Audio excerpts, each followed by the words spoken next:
Muy bien, damos comienzo.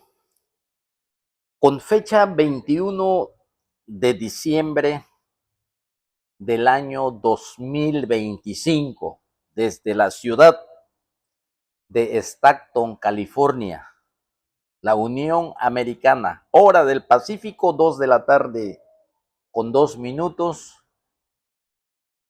Damos inicio en este hermoso día para predicar, como dijo el apóstol Pablo allá en Mileto, todo el consejo del Señor. En ese entonces, lo que abundaba era el Antiguo Testamento, pero ahora nosotros tenemos también el Nuevo Testamento. Así que estamos enriquecidos en abundancia de la palabra del Señor, en donde el Nuevo Testamento se hace realidad. Lo que en tiempos pasados, desde los días de Moisés, la ley del monte Sinaí, donde el Señor creador de Israel como nación y creador de los cielos y de la tierra, había recibido la ley Moisés en el monte Sinaí, y desde allí comenzamos a ver las figuras y las sombras, tipologías, similitudes, profecías sobre la preparación del mundo y la venida de nuestro Señor Jesucristo. Por eso, en toda exposición de la palabra del Señor, siempre será nuestro tema central nuestro Señor Jesucristo, sin perder de vista, sin perder de vista a Dios Padre, sin perder de vista al Espíritu Santo, Padre, Hijo y Espíritu Santo, que ya nos viene revelando la palabra de Dios también desde el Antiguo Testamento, y se viene desarrollando el plan eterno del Señor, en donde habrá un gobierno universal cuyo rey juzgará a las naciones en justicia, en santidad y en paz. Nuestro amado y precioso y poderoso Salvador, nuestro Señor Jesucristo. En esta tarde, mi tema es el primer amor, nuestro primer amor con Cristo, en donde no solo el Nuevo Testamento, a través de Apocalipsis capítulo 2 y el versículo 4, nos habla de ese primer amor. También en el Antiguo Testamento, Dios habla a su pueblo, el Señor, sobre ese primer amor que Israel tuvo con su Salvador y con su Redentor. Estaremos tocando versículos bíblicos de este libro de Apocalipsis y estaremos dando un poquito de información también sobre este libro. Pero antes de comenzar, Señor, te damos las gracias en esta tarde, Señor, que nos permites entrar, Señor, en tu presencia, en tu Santo Espíritu, y por pura gracia y misericordia, Señor, nos permites abrir tu palabra, nos permites fortalecernos en tu palabra, nos permites guiar nuestras vidas, nos permites obedecer, Señor, tu palabra, nos permites crecer, Señor, en el conocimiento de este Dios vivo y de un Cristo resucitado y glorificado, en el conocimiento de la persona del Espíritu Santo también. Muchas gracias te damos por esta bendición tan grande, Señor, que sin Cristo Jesús no tuviéramos esta bendición espiritual en la cual ahora gozamos. Entrando, Señor, al lugar santísimo para adorarte, Señor, para dar alabanza por los hechos maravillosos que tú has hecho en nuestras vidas. Muchas gracias. Solo pedimos, como siempre, no todos los domingos, sino constantemente, día con día, que salves, Señor, almas, aquellos que no te conocen y que viven muertos en delitos y pecados, en tinieblas. El poder de tu palabra y de tu Santo Espíritu y de tu obra en la cruz, Señor, rompa las tinieblas y ellos puedan conocerte, Señor. Bendice a tus siervos, bendice a tu pueblo. Gracias, Señor, muchas gracias. Oramos en el nombre de Jesucristo. Amén. Y así,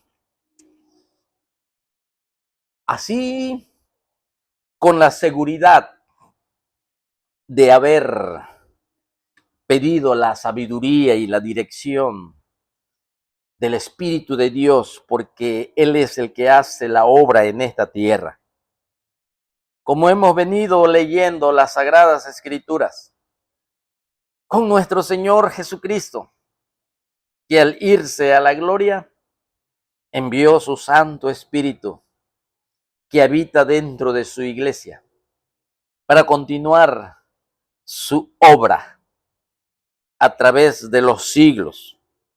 Recordando aquel Hechos capítulo 2, cuando se dio cumplimiento la profecía del profeta Joel, en donde el Espíritu Santo sería derramado sobre toda carne.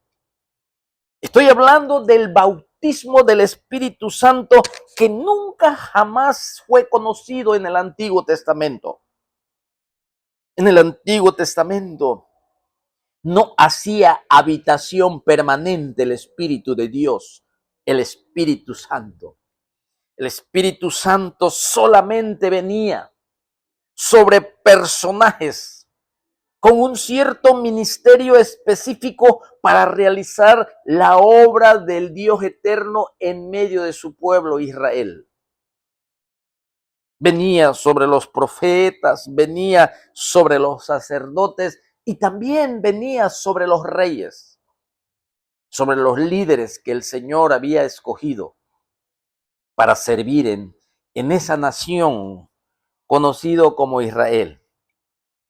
Pero ahora en el nuevo pacto, ahora en el nuevo periodo, en este tiempo de la iglesia, en el tiempo en que el Espíritu Santo sigue trabajando en esta nueva dispensación, la dispensación del Espíritu Santo haciendo su obra. Y no ha parado.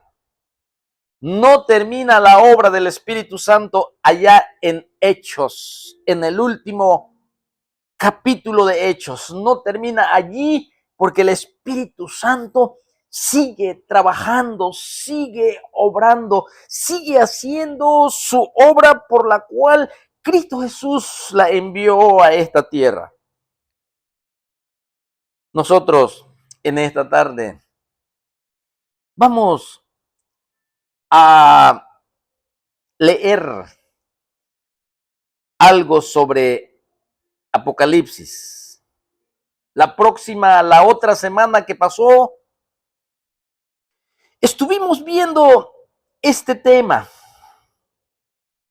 Cristo en medio de su iglesia. Y en este versículo 13, en donde Juan, el discípulo amado, en el año 95 de nuestra era cristiana, cuando gobernaba como emperador Domiciano,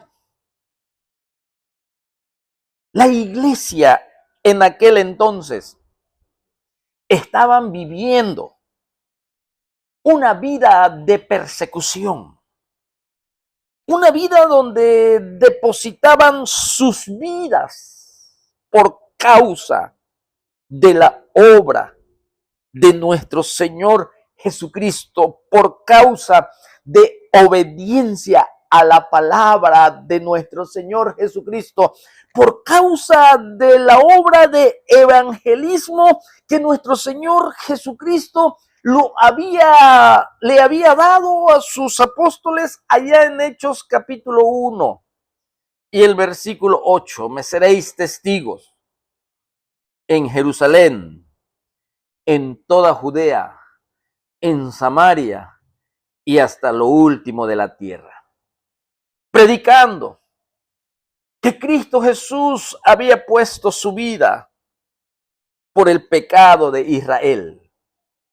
Pero también nosotros sabemos que Cristo Jesús puso su vida también por los gentiles, judíos y gentiles, para alcanzar la salvación de aquella promesa que el Dios eterno le había dado a Abraham, que en esa descendencia de Abraham vendría el Mesías para Israel, pero al mismo tiempo, según el plan eterno del Señor, alcanzaríamos nosotros los gentiles y serían benditas todas las familias de la tierra por la salvación y por el perdón de pecados que los gentiles recibiríamos a través del sacrificio de Jesucristo.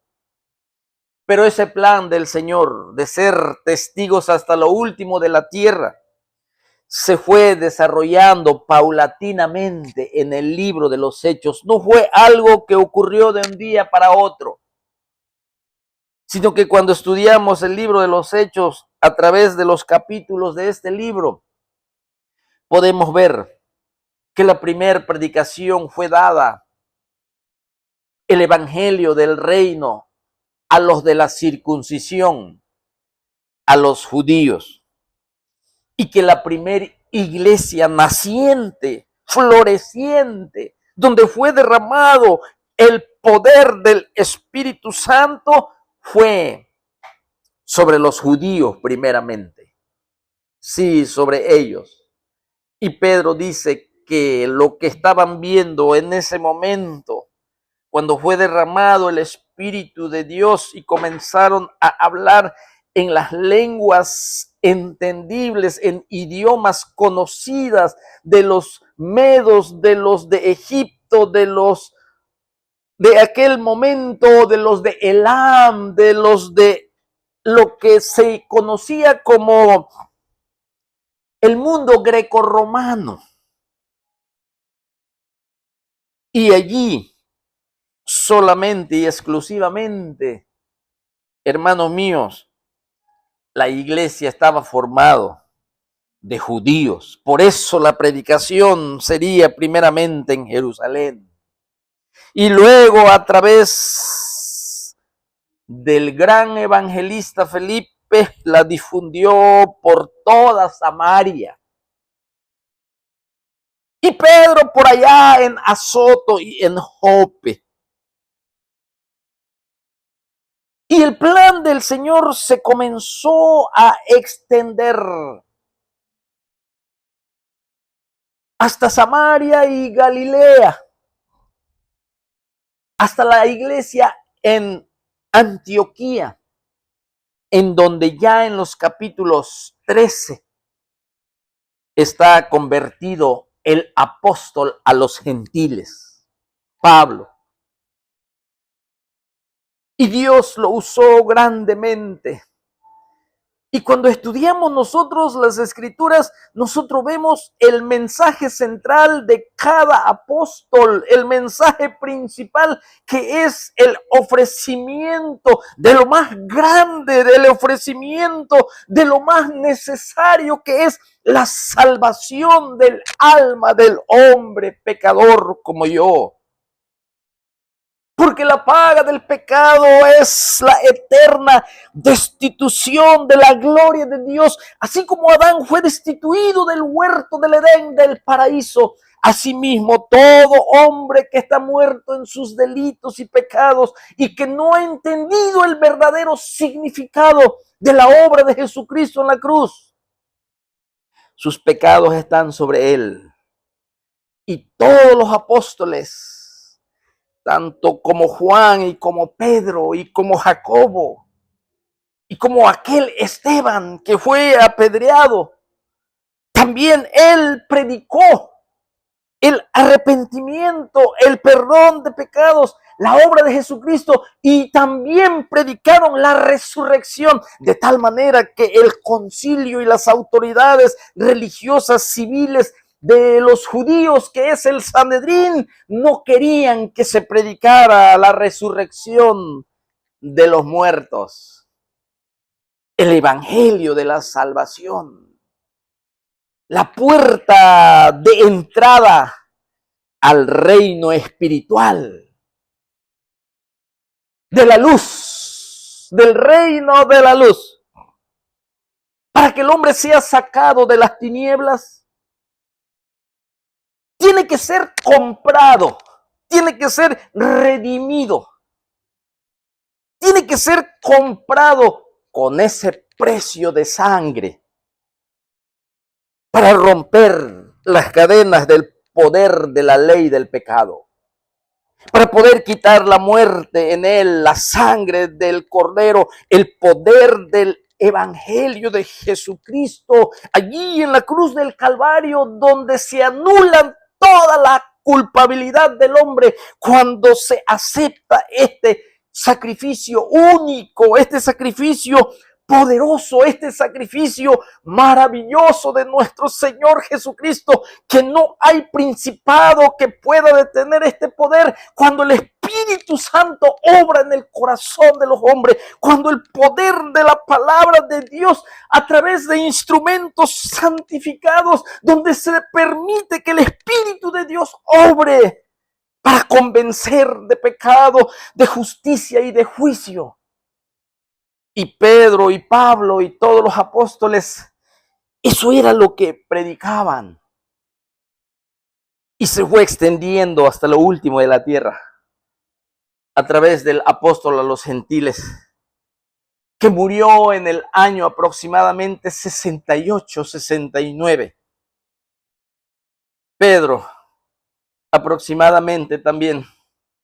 Y los demás apóstoles, como lo es Leví o Mateo, como lo es Tomás el Dídimo, como lo es Bartolomeo o Natanael, como lo es Andrés.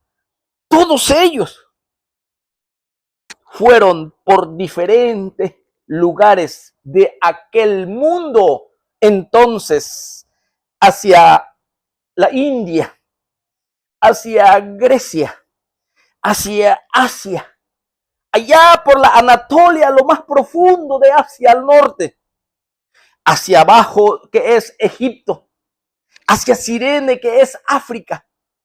Y allí los apóstoles llevaban la preciosa semilla que los sellaron también como mártires para servir a Jesucristo, porque ellos caminaron con nuestro Señor Jesucristo, ellos lo vieron morir y lo vieron resucitar, y no había nada que impidiera la predicación del Evangelio de nuestro Señor Jesucristo. Y la iglesia fue asolada. En el año 70 fue destruido el templo a través del Imperio Romano. Y hay una expatriación, hay otro exilio de los judíos y también de los primeros cristianos en esos años 70.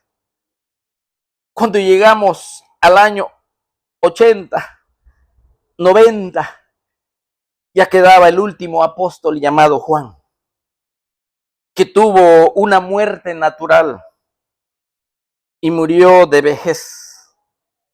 Pero él le tocó también vivir desde el libro de los Hechos, capítulo 2. Ahí él estuvo cuando Esteban fue apedreado. Ahí él estuvo cuando mataron a Jacobo, el más joven de los apóstoles, Juan, el discípulo amado, ahora ya a unos escasos más de 95 años, casi 100 años de edad. Él se encuentra ahora en Éfeso. En Éfeso se encuentra. Y el emperador Domiciano lo manda preso, exiliado a la isla de Patmos, a una isla rocosa, una isla donde no hay árboles, cavernas entre las piedras. Allí donde iban los presos políticos, los presos peligrosos, pero en ese lugar que aparentemente Juan estaba viviendo y que se miraba como que era un mal sobre él, el Señor de toda gloria comienza a darle la revelación, Apocalipsis. ¿Para qué? ¿Para qué se le revela este libro? Y el Señor Jesucristo se manifiesta en una visión a Juan, el discípulo amado, estando en la isla de Patmos. Juan escucha una voz como de trompeta, una voz fuerte, una voz poderosa detrás de él. Y el saludo: yo soy el alfa y la omega, el principio y el fin, dice el Señor, el que es y que era y que ha de venir, el Todopoderoso. Juan voltea a ver y lo primero que ve son 7 candeleros, que ya lo vimos la semana pasada. Y comienza a recibir la revelación de Jesucristo. Apocalipsis se trata de Jesucristo y del cuidado que Él tiene hacia su iglesia. Esa iglesia es la comunión de cristianos que fueron comprados por el sacrificio de Jesucristo y que Él ya había terminado su ministerio terrenal, derrotando el pecado, derrotando la muerte, exhibiendo públicamente a los principados en la cruz y luego ser sepultado y tener victoria sobre la muerte, levantarse del sepulcro, manifestarse a sus discípulos por 40 días y luego ser ascendido al cielo y dando fin a su ministerio terrenal. Ahora comienza a interceder por su iglesia. La iglesia no está sola, porque le dice: yo estaré con vosotros. En Mateo 28, todos los días hasta fin del mundo, yo estaré con vosotros. Lo dijo aproximadamente en el año 33, 34, por ahí, 35 quizás. Y pasaron los años. 5 años, 10 años. Él siempre estuvo con su iglesia.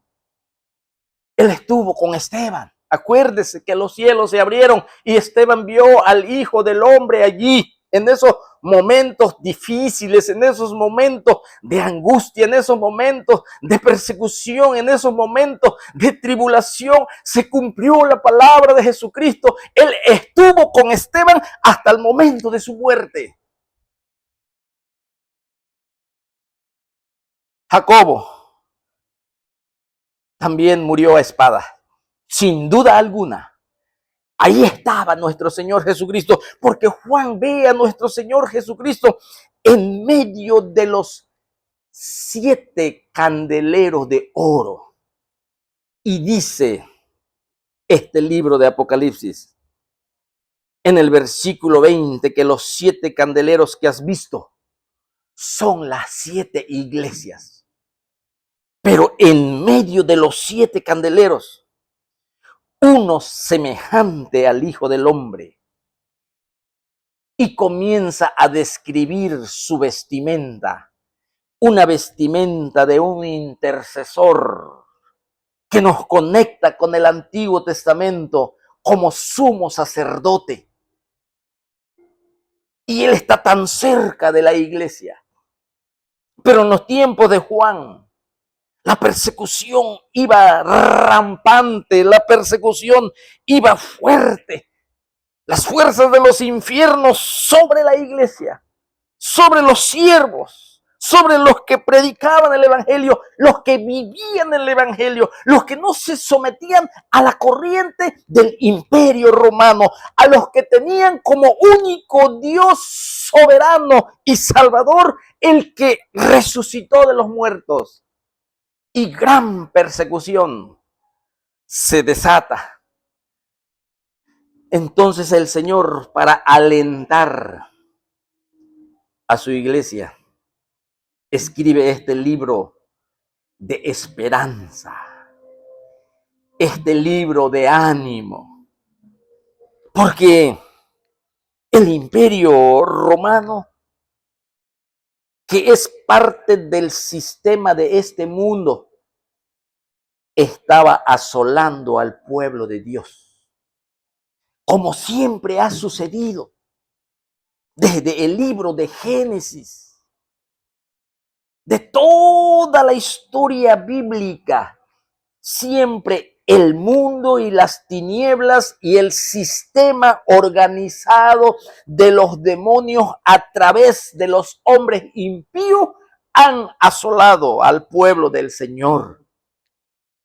Asimismo, en este tiempo de la iglesia, a finales del siglo I, la iglesia estaba siendo asolada y perseguida por parte del mundo hacia la iglesia. Entonces comienza Juan a recibir las palabras de aliento para la iglesia. Por eso le dice, escribe. Juan a la iglesia de Éfeso, de Esmirna, de Pérgamo, Tiatira, Sardes y Filadelfia, escribe. Es necesario que el ángel, que el pastor lea y la iglesia escuche. Por eso dice, bienaventurado el que lee y los que oyen las palabras de esta profecía, porque el tiempo en que se escribió era especialmente y específicamente para las iglesias que existían en ese tiempo.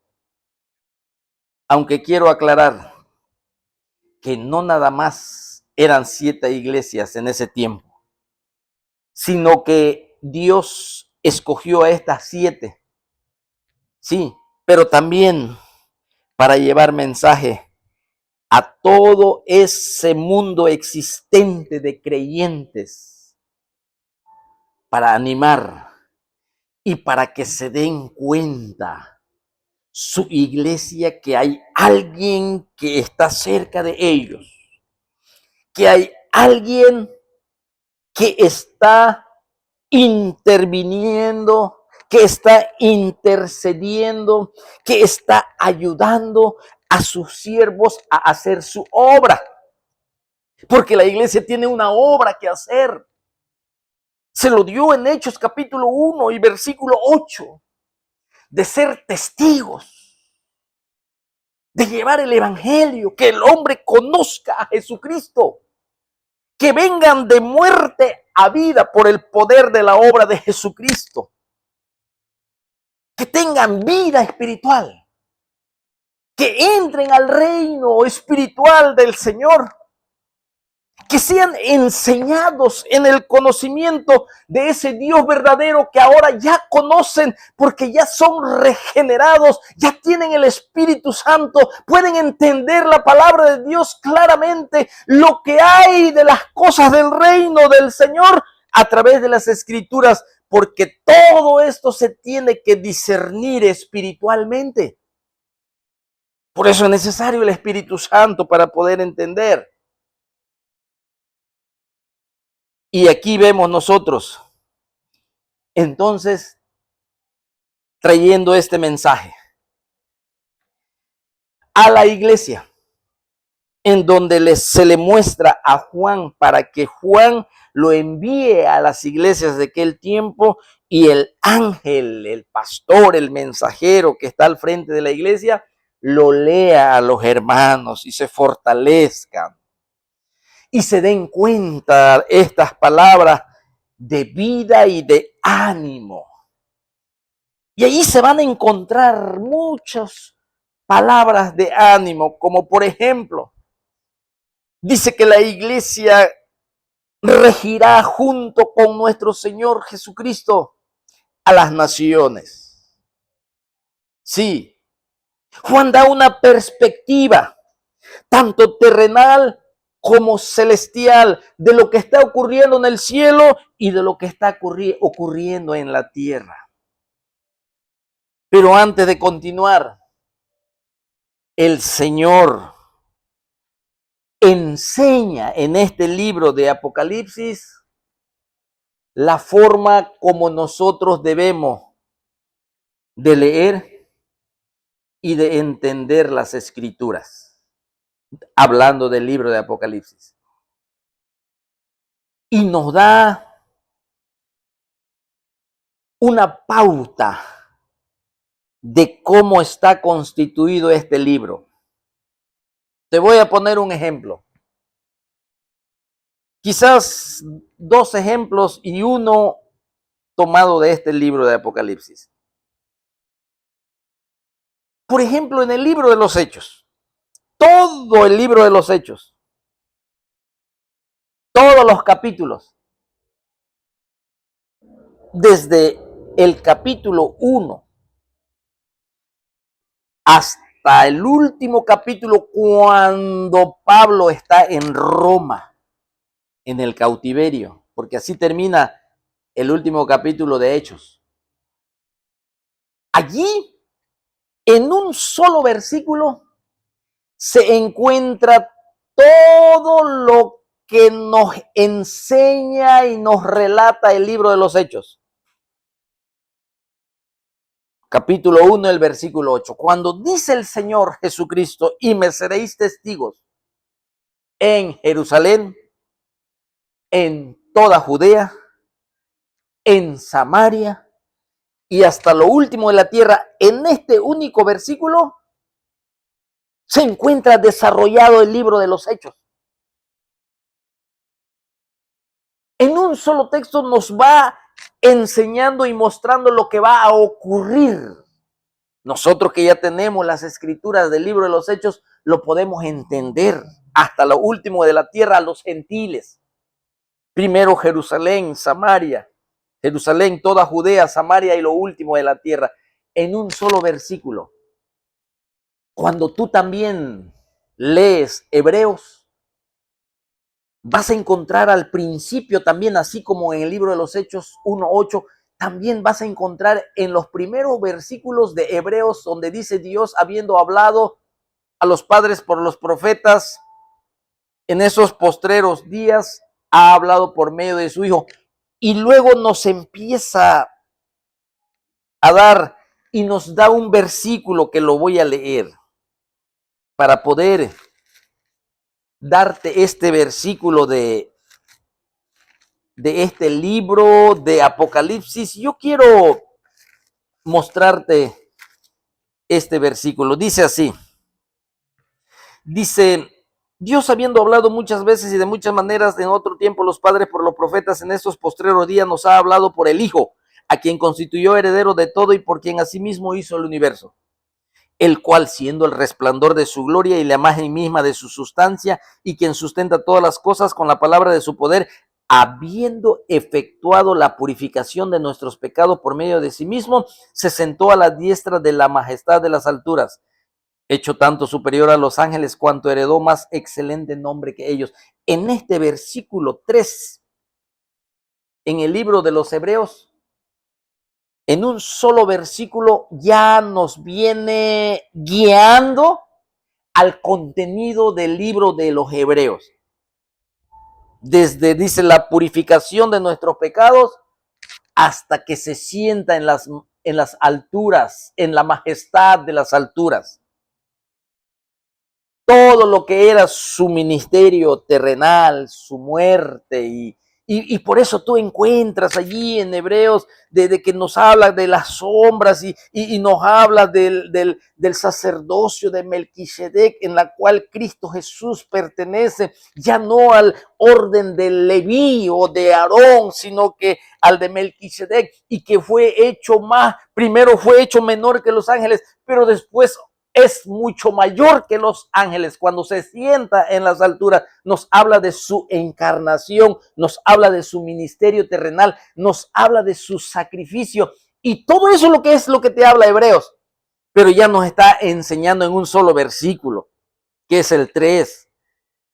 Sí, habiendo efectuado la purificación de nuestros pecados por medio de sí mismo, se sentó a la diestra de la majestad en las alturas. Así lo mismo en Hechos. Capítulo 1 y versículo 8, y me seréis testigos en Jerusalén, en toda Judea, en Samaria, hasta lo último de la tierra. Y eso es todo lo que encontramos en el libro de los Hechos. Asimismo, Apocalipsis. Hay un versículo también en la cual tenemos que estar atentos y seguir ese mapa, por decir así, del libro de Apocalipsis, en donde el Señor lo ordenó. Es como si fuese un sermón ya elaborado. Y es el versículo 19 del capítulo 1, donde se dice, escribe las cosas que has visto, que corresponde al capítulo 1, fíjese, las cosas que has visto. ¿Quién?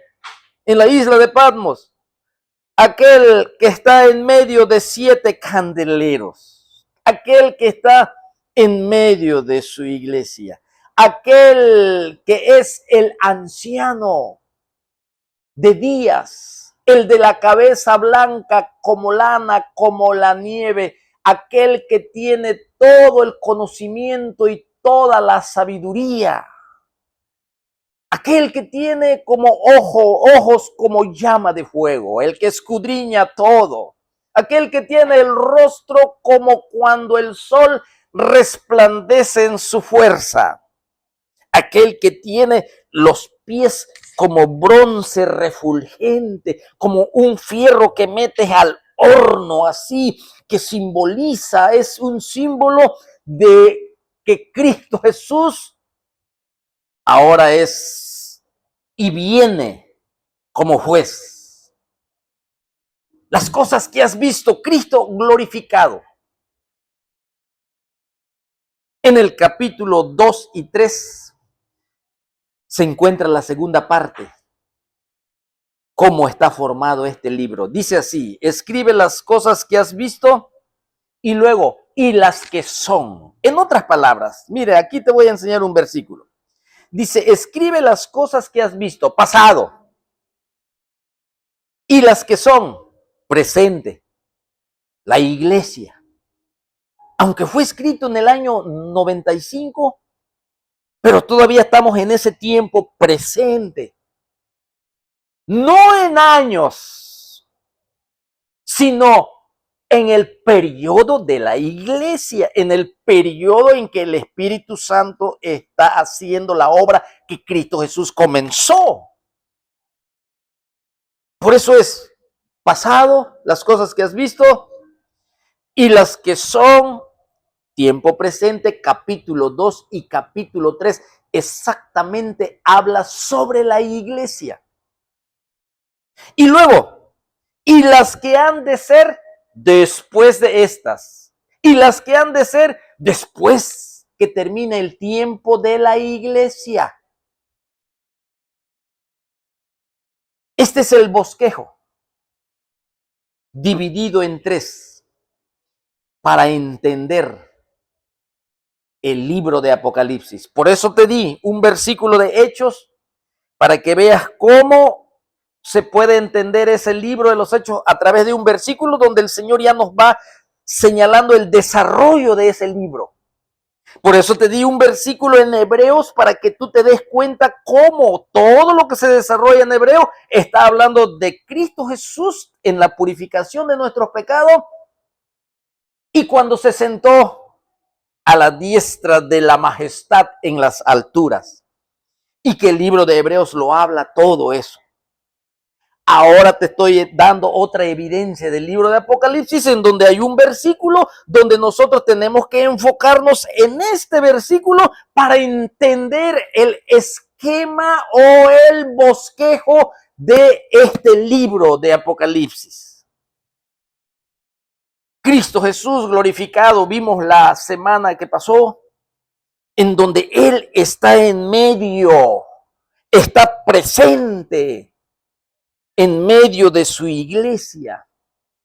Y no lo vimos todo, solo tomamos parte. Y era importante, primeramente, este mensaje fue dirigido a esas iglesias presenciales en el año 95, existentes en el tiempo de Juan, en el tiempo que existió allá en Éfeso, en Esmirna, en Pérgamo, en Tiatira, en Sardis y Filadelfia, que estaban sufriendo una gran persecución y era necesario alentar a los discípulos, a los creyentes, a la comunidad cristiana, que Jesucristo está en control de todo, que Él está en medio de nosotros, que no estamos solos,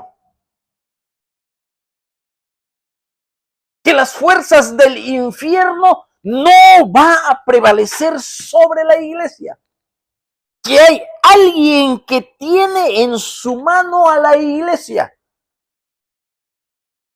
Y esto es algo real, porque ya han transcurrido 2000 años.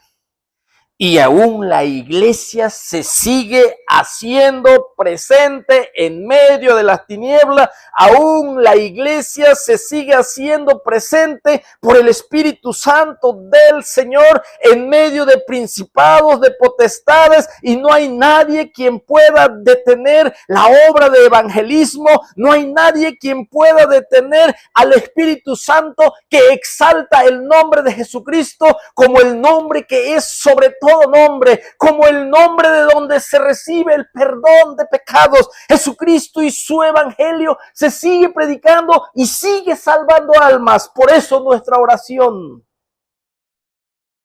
va acompañado de fe, para que el Señor salve un alma.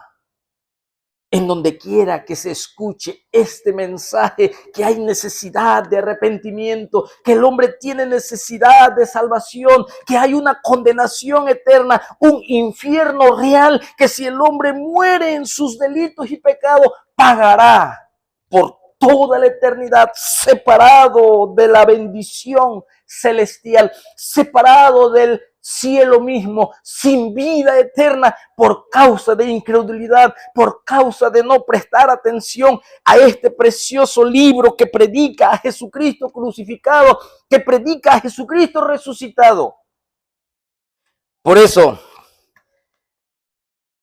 aquí vemos nosotros entonces que se le indica a Juan que escriba las cosas que has visto en tiempos difíciles de tribulación y de angustia, que el mundo derrama todo su odio hacia la iglesia, en este caso el sistema de este mundo, a través del imperio romano existente. Ese sistema organizado que se opone contra la verdad. Es el sistema de este mundo.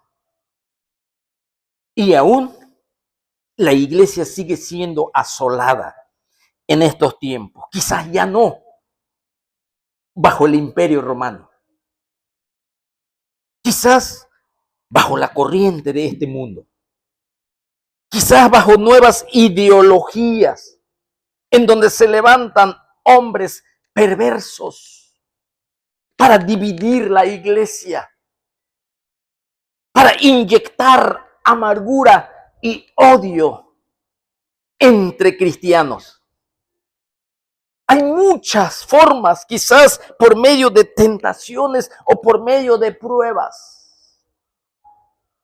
Ataques del diablo todavía continúan a través de los hombres. Un sistema organizado en donde quieren detener la verdad. Años atrás estaban queriendo impedir que se predicara el Nuevo Testamento aquí en los Estados Unidos. ¿Por qué? Porque hay una fuerza invisible detrás de los hombres, que es un sistema en la cual las fuerzas oscuras de las tinieblas obran y trabajan, porque saben, los demonios saben que el Evangelio de Jesucristo, que el Espíritu Santo de Dios, ellos saben que es poderoso, que puede salvar almas, que puede perdonar, que puede resplandecer la luz en medio de la oscuridad, que puede quebrantar los lazos y cadenas de los infiernos y de Satanás y sus demonios hacia las almas perdidas. El diablo lo sabe. Por eso persigue la iglesia en este tiempo. Cuando se escribió Apocalipsis, este libro trajo esperanza a la iglesia. Y el Señor se manifiesta como el que está allí en medio de ellos, muy cerca. Pero en el capítulo 2 hay 7 mensajes específicos para iglesias existentes en ese tiempo. Pero también nosotros podemos rescatar principios básicos de práctica en la cual podemos obtener para nuestra vida diaria, en la cual son consejos que se le dio al tiempo de la iglesia, en aquel tiempo de Juan, pero también nosotros la podemos aplicar a nuestra vida. Hermanos, en el libro de Apocalipsis, una vez más, el bosquejo escribe las cosas que has visto, capítulo 1, y las que son, ahí está, y las que son, número 2, capítulo 2, capítulo 3, mensaje para la iglesia de aquel entonces, pero también podemos nosotros en este año 2025 rescatar principios bíblicos en la cual es aplicable para todas las iglesias de los tiempos y de los siglos. Las cosas que son, es el tiempo presente que estamos viviendo. Y número 3, y las que han de ser después de estas, y las que han de ser después de estas, y las que han de ser después de la iglesia, después que ya no esté la iglesia.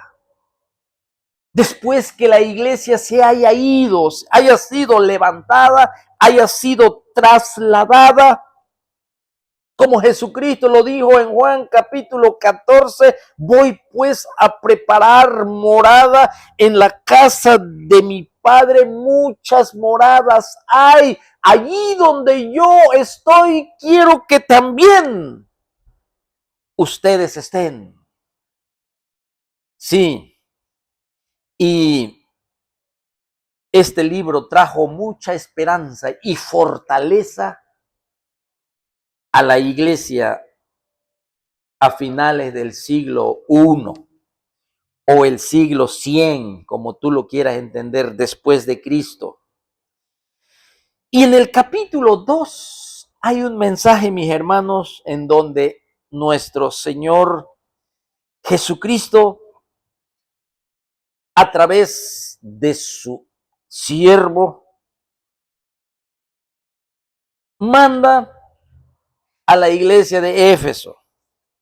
La iglesia de Éfeso.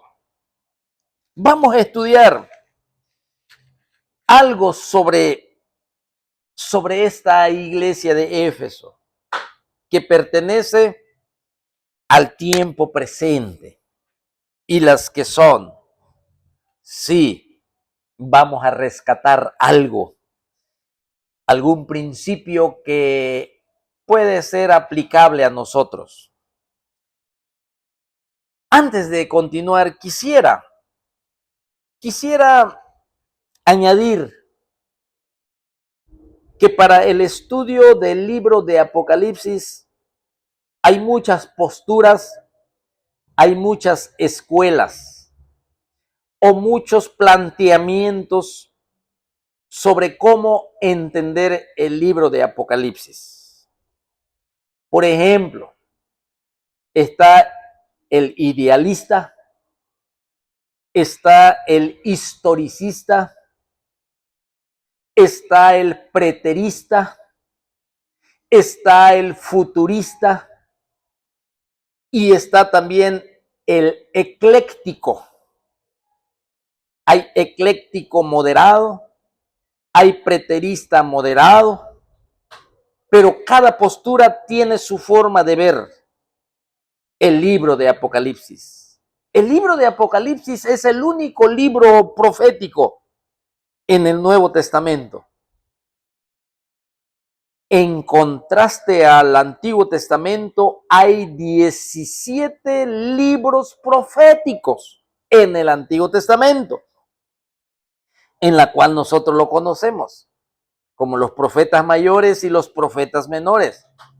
5 profetas mayores y 12 profetas menores. Cantidad 17 libros proféticos en el Antiguo Testamento. Pero en el Nuevo Testamento nada más tenemos uno, en este libro de Apocalipsis.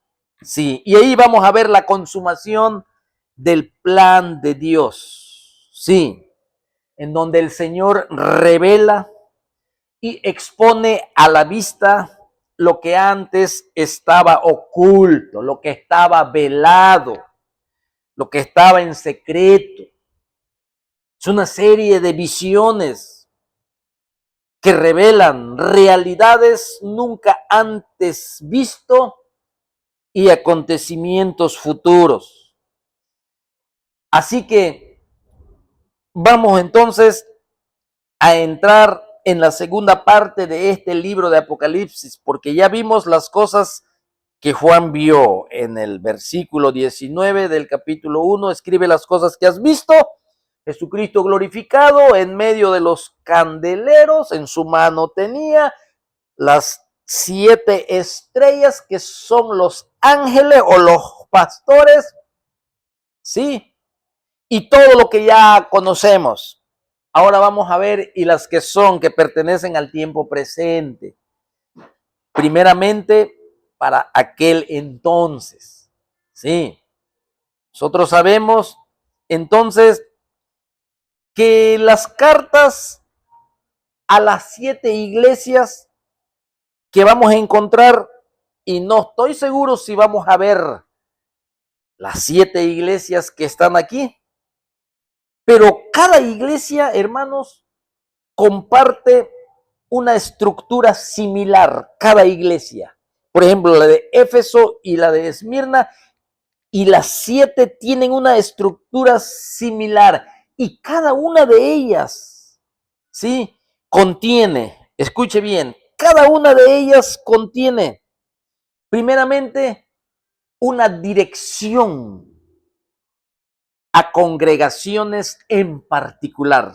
Por eso dice, escribe al ángel de la iglesia en Éfeso, escribe al ángel de la iglesia en Esmirna, escribe al ángel de la iglesia en Pérgamo, escribe al ángel de la iglesia en Tiatira, escribe al ángel de la iglesia en Sardis, escribe al ángel de la iglesia a Filadelfia, escribe el ángel de la iglesia a la Odisea. Cada uno está dirigida a una congregación particular. Es importante ver este detalle.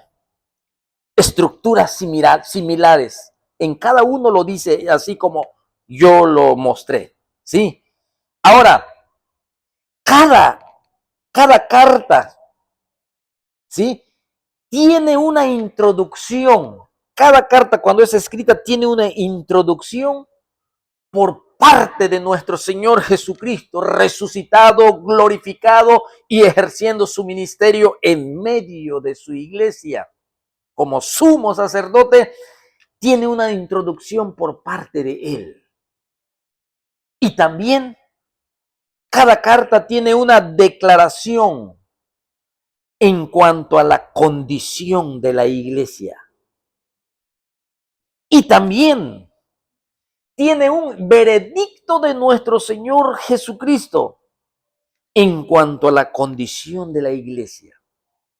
Y también tiene un mandato de nuestro Señor Jesucristo para cada iglesia. Y también tiene una exhortación general para todos los cristianos. Y sí lo vamos a ver. Y además, siempre al final, tiene una promesa de recompensa. Cada carta, Éfeso, Esmirna, Pérgamo, Tiatira, Sardis y Filadelfia. Así que podemos ver entonces aquí el estado de cada una de las 7 iglesias. Y estando y en las condiciones en las que se encontraban los problemas espirituales que tenían cada iglesia, nos muestra su estado espiritual. Y hacia nosotros lo que rescatamos, nosotros lo que podemos obtener es de ver nuestra condición en nuestro andar diario con nuestro Señor Jesucristo. Así que vamos a comenzar con la carta de Jesús para la iglesia en Éfeso. El carácter de la iglesia en Éfeso. Y ahí yo solo rescaté una verdad, y es esta. Por eso le puse como tema, el primer amor. Ellos habían dejado su primer amor a esta iglesia. Y no le convenía a la iglesia en esos tiempos difíciles que se hayan alejado o hayan dejado ese primer amor. La iglesia de Éfeso, y vamos a ver cómo la iglesia, con tanto conocimiento, de disfrutar de un apóstol como Juan, como Pablo, esa escuela que tuvo Pablo allí por más de 3 años. El carácter de la iglesia de Éfeso, hermanos, dice la palabra de Dios en Apocalipsis capítulo 2 y el versículo 1.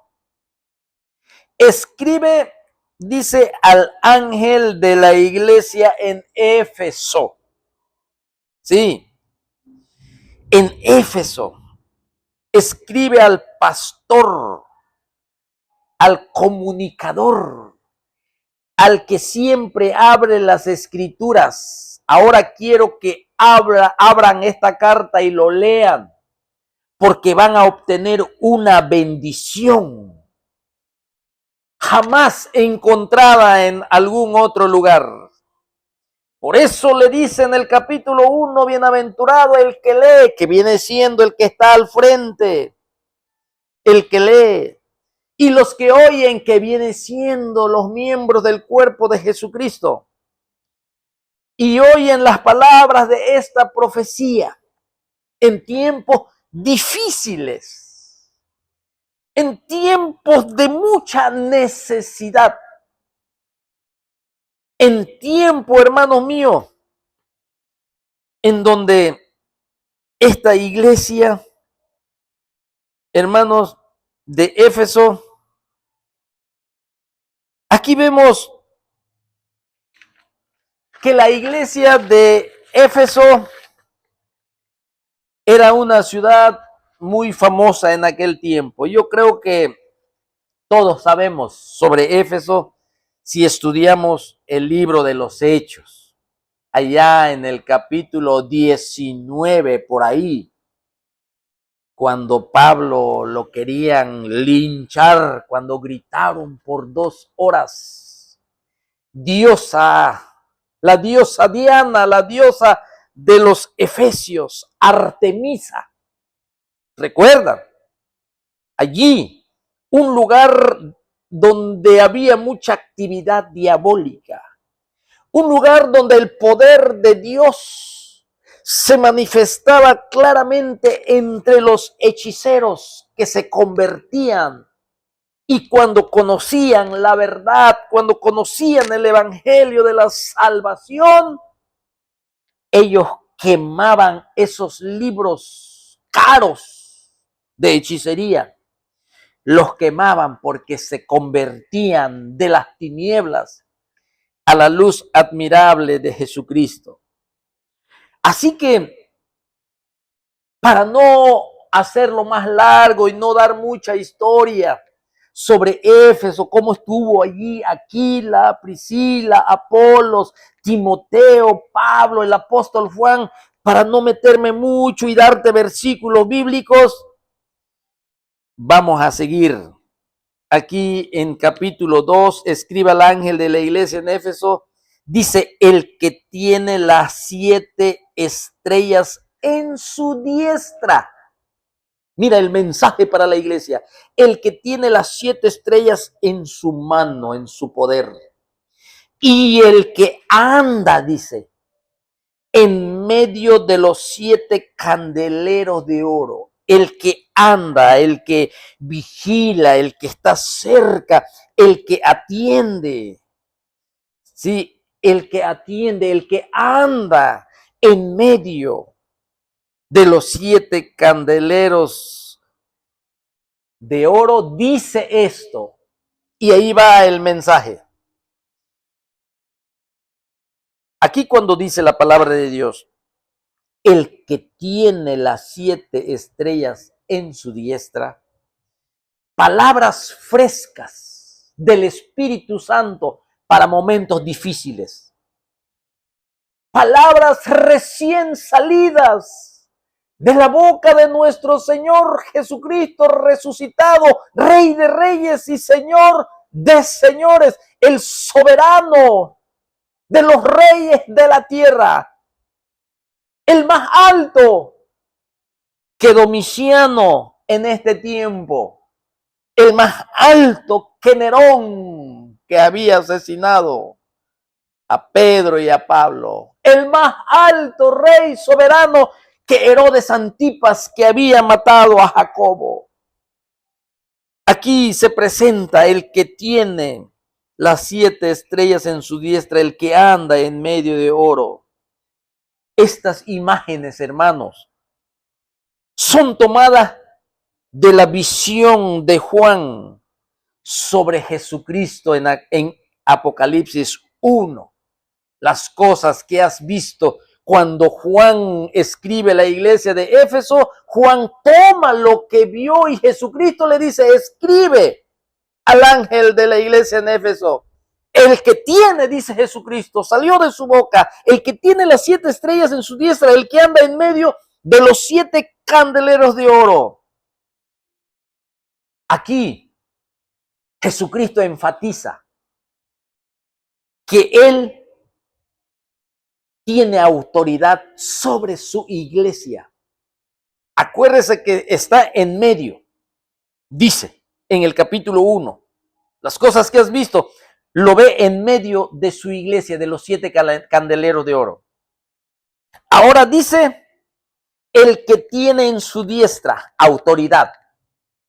Y luego el que anda en medio de los 7 candeleros de su iglesia. Sí, vemos aquí la autoridad de Jesucristo en la iglesia. Por eso dice, el que tiene las 7 estrellas. Y luego vemos su inmediata presencia en la iglesia, porque dice el que anda. Ahí vemos y nos revela Jesucristo mismo que Él anda, que su presencia es inmediata en medio de su iglesia, el que anda en medio de los 7 candeleros de oro. Esto es introducción, hermanos, a la carta que está escribiendo a Éfeso. O sea, esta introducción de las palabras de seguridad, palabras de aliento para la iglesia, coloca a nuestro Señor Jesucristo en medio de la iglesia, hermanos. Fíjese, coloca a Jesucristo en el centro de la iglesia. Por eso, Jesucristo, hermanos míos, debería de ser reconocido como el centro de la iglesia.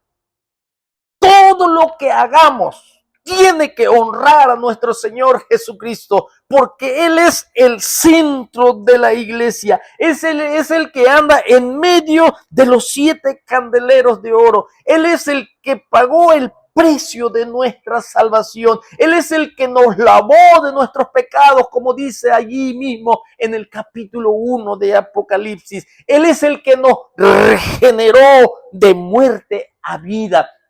Y Él, hermanos míos, tiene que estar colocado como Él mismo. Aquí demanda autoridad que está y que anda en medio de los candeleros de oro. Aquí vemos que Jesucristo se coloca en el centro de la iglesia. Por eso el centro de toda predicación tiene que ser nuestro Señor Jesucristo. Su evangelio, como lo tuvo Pedro, como lo tuvo Pablo y todos los apóstoles y discípulos que colocaron siempre a nuestro Señor Jesucristo en el centro de la iglesia. Él tiene que ser reconocido como el centro de la iglesia. Él es el que tiene, dice, las 7 estrellas. Esta palabra tiene es una palabra enfática y completa. Tiene seguridad. Jesús tiene a estas iglesias y las tiene de una manera asegurada, porque las iglesias le pertenecen a Él. La iglesia no le pertenece a líderes de la iglesia. Los líderes de la iglesia solamente son ministros, solamente son sobrevedores, solamente son administradores. Ellos solamente son mayordomos. Y como Cristo dijo, somos siervos inútiles, porque le pertenecen a Él. Aquí eso es lo que está revelando a estas iglesias perseguidas, que estaban casi desanimadas y que necesitaban palabra de aliento. palabras de esperanza. El mundo los estaba persiguiendo, pero el libro de Apocalipsis les dice, si el mundo los persigue, también Dios dará y pagará con tribulación ahora al mundo. Llegará un día en que Dios Todopoderoso derramará su ira. La ira del Cordero nos habla la palabra de Apocalipsis, que vendrá sobre un mundo incrédulo que siempre persiguió la iglesia, que siempre trajo tribulación a las iglesias, a los hijos de Dios. Pero llegará un tiempo en que la ira de Dios y la tribulación de Dios vendrá sobre el mundo. Por eso nosotros, cuando estudiamos la parte 3, las cosas que han de ser después de la iglesia, que comienza a partir de los siguientes capítulos,